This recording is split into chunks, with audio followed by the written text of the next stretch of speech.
So this is the most important part on doing calculus, which is curve sketching. It's really dry, I should pre-warn you. It's really repetitive, but once you get it, it's really straightforward. Now, just as a reminder, how do we normally draw curves? What do we do first? Like non-straight lines, generally. So when we draw a curve, as in when we draw any graph, what do we need to find? Label the points. What are the points that we normally look for? X-intercepts and y-intercepts. All we're adding on these are finding the turning points as well. So, let's just have a think about what these turning points or stationary points are.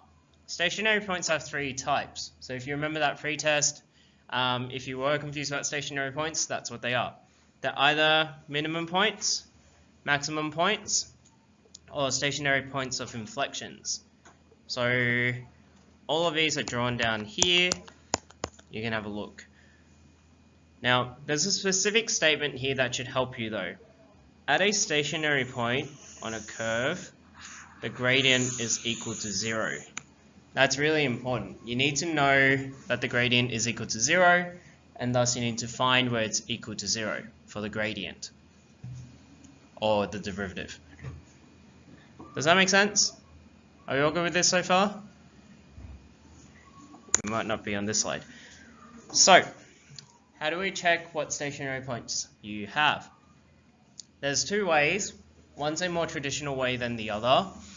You can either do it via a sign diagram, which is this first part, or you can check what happens around the point, which is why it says neighborhood there. The more traditional way of doing it is the second one. The sign diagram, I can show you how that works as well. Pick whichever one you like more. So, just to give you an example. Determine the stationary points of that and justify the nature. First thing you need to do is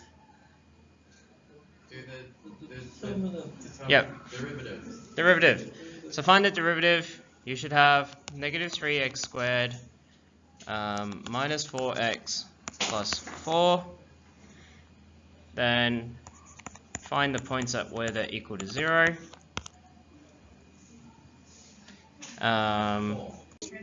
Okay, now I've told you before that there's two ways to do it. You can either A, draw a sign diagram. Oh, my equation disappeared. You can either draw a sign diagram, or you can do it the way we were doing before. Do it by showing the different parts. Let's do the sign diagram first. Anyone remember how a sign diagram works? I went through this last time. Check this first. Is that positive or negative? Negative. So this is a parabola because it's squared. Thus, it's negative. Is that a smiley face or a sad face? Then you have negative 2 and 2 over 3.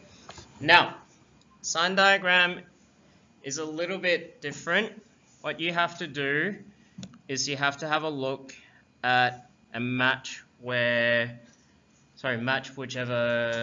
graph match with whichever point is on the top right here to tell which one it is. So let's have a look at each of these points, analyze them, and through that analysis we should be able to figure out which type of points we have. So minimum turning point. Is this positive or negative on this side? When we head to the right, are we going up or down? Down, so that's negative. This middle bit is 0, and this bit on the right, positive. With a maximum point, what do we have?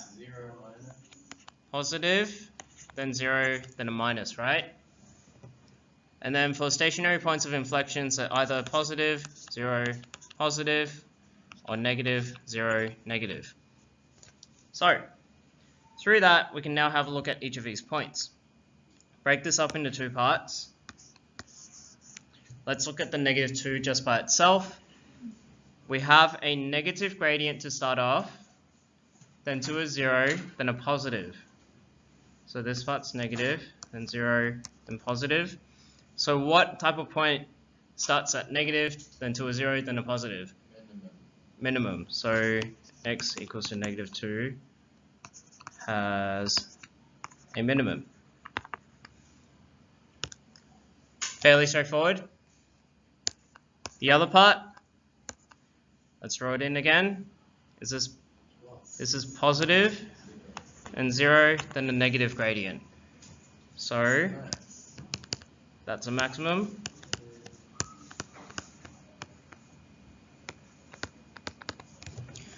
Alright, the second way of doing it is drawing one of these diagrams.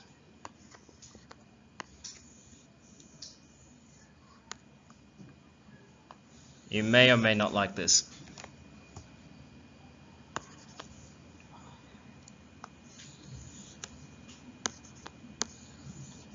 I'm going to put both of these points on.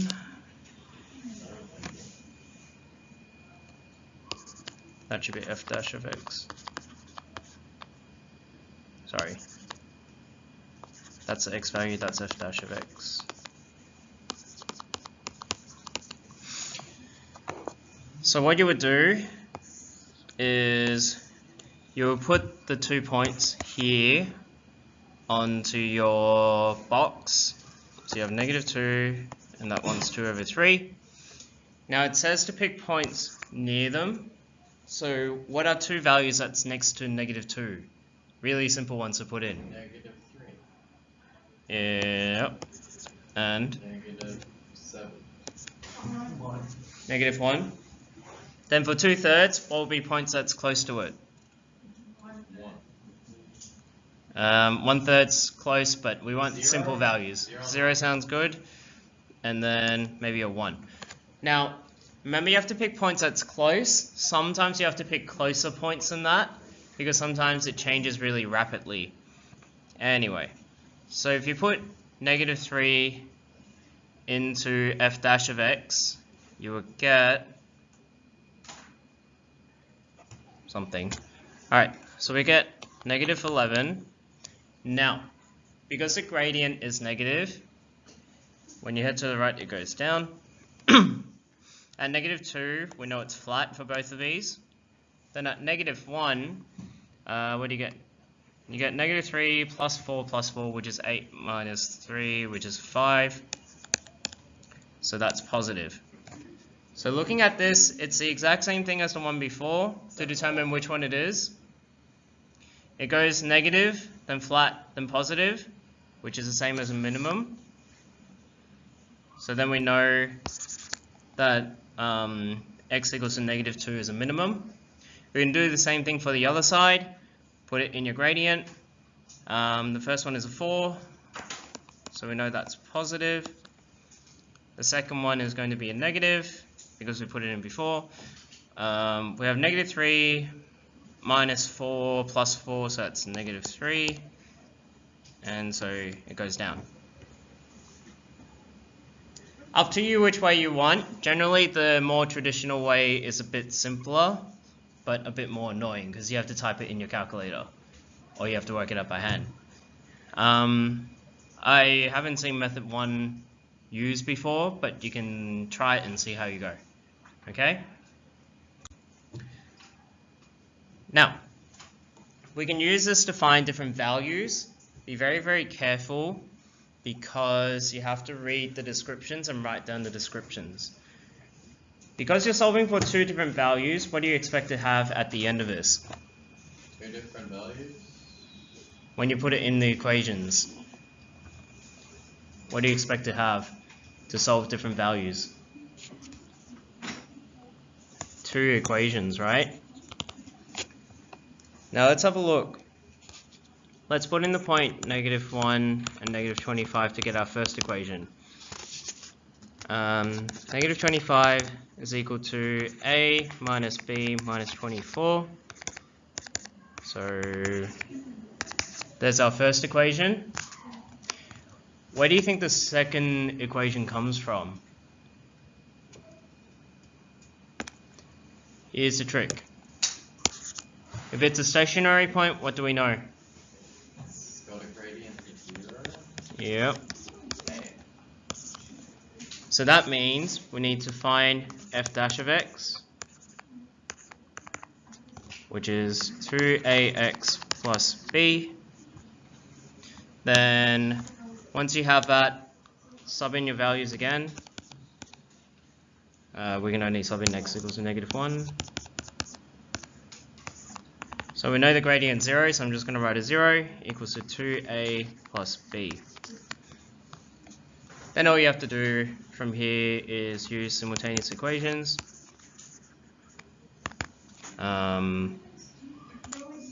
So putting this in the CAS gives us x equals to -1/3.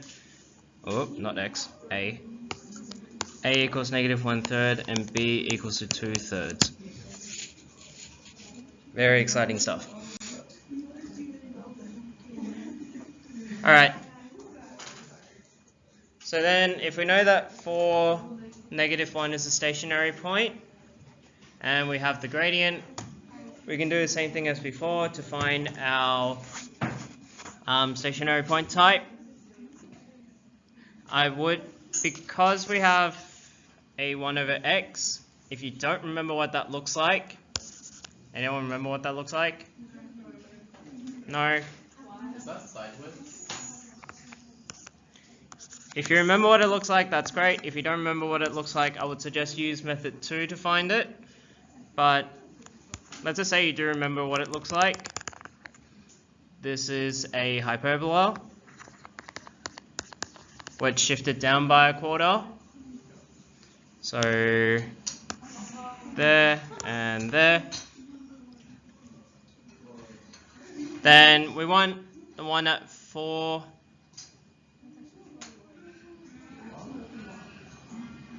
Oh, right. This is f dash of x, keep in mind, not f of x. So we just want the gradient at 4. So if you have a look, it crosses this not at 4, I believe. No, it does cross at 4. Because it's at 0. So of course it crosses at 4. Then what you have to do, see how, is that positive or negative? Negative. Is it on the positive side or the negative side of the y-axis? Positive. This one? Negative. So what goes up, then flat, then down? Max. So 4, -1 is a maximum.